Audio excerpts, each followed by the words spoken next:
We have reached chapter 20, which is the halfway point of the book. Once you have finished this chapter, you're halfway through. It is also, as 20 is divisible by 5, a revision chapter. But once again, we have a whole lot of grammar to revise. We have the compound past tenses. Can you remember how compound past tense form 1 is formed? And can you then actually form it? Here you have a paradigm to fill. There we go. Compound past tense. Oh, sorry, I should show this a bit more. Compound past tense 2. Remember that if you can do compound past tense 1, just instead of ille, use ulmash, and you're there. So here we go. And that's it. We have been meeting a whole bunch of new non-finite verbal forms like the converb or gerund in Micke, the after converb. Yeah. We have been learning how to attach possessive suffixes to this converb.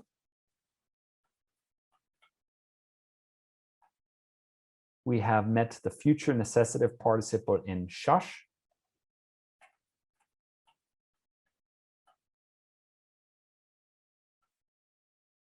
We have been extensively looking at the usage of the passive participle as a verbal noun in combination with postpositions, where here we are contrasting if we have a noun, sar, war, and a verb, ludash, to read.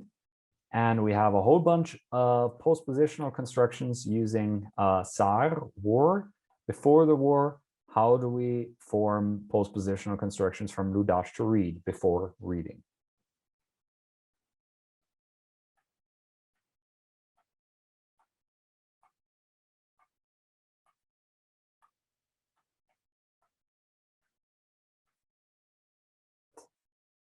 This is something that you really need to get in your blood, as chapter 19 probably really drove home.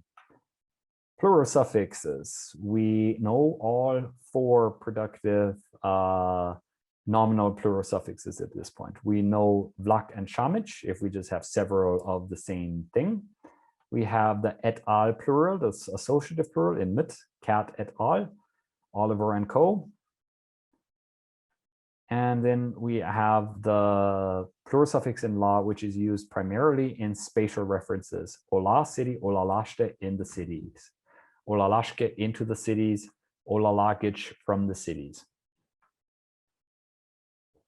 We have met negative pronouns and adverbs. How we from question words, be they interrogative pronouns like que, who, and mo, what, or interrogative adverbs like kuse, how, and kunam, when, can form negative forms.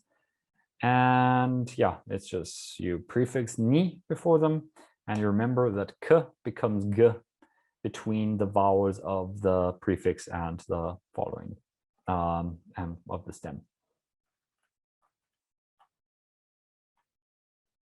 We have also seen how the pronominal forms like nigger, nobody, nimo, nothing, nimo guy, no kind of, can take case suffixes. We have also looked at how we say not a single one or not a single word or something like that.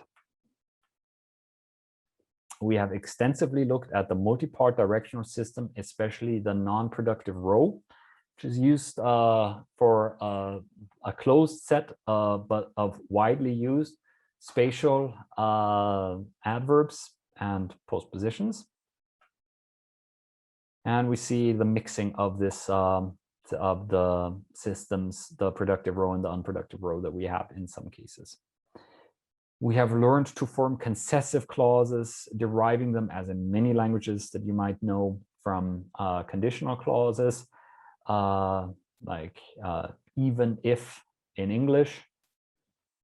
So we take our if, the conditional sentence, a conditional clause with if the birds leave, then spring will then autumn will come. And we add this additive particle at to it, even if, also if, and if, however you want to translate it. Even if would be the most literate translation. Even if our daughter is small, she can read.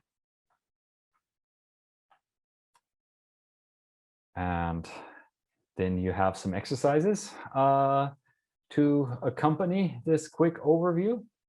And once you're through that, you can have a listen to this week's song of the week, which is Lach Perliaste Vesela. Well, just together, or like right when we're together, we have a good time.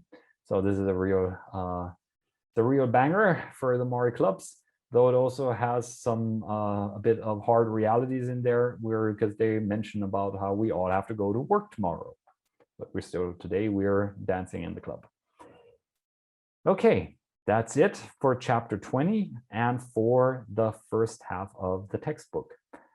I would say see you next week, but this video is going to be published considerably earlier than the video on chapter 21. So there might be a bit of a time warp between this and the next video. So be prepared for my facial hair and my haircut and my clothes and my geographic position and for the apparent weather and everything to change between this and chapter 21 if you are watching this at a later point in time. See you around.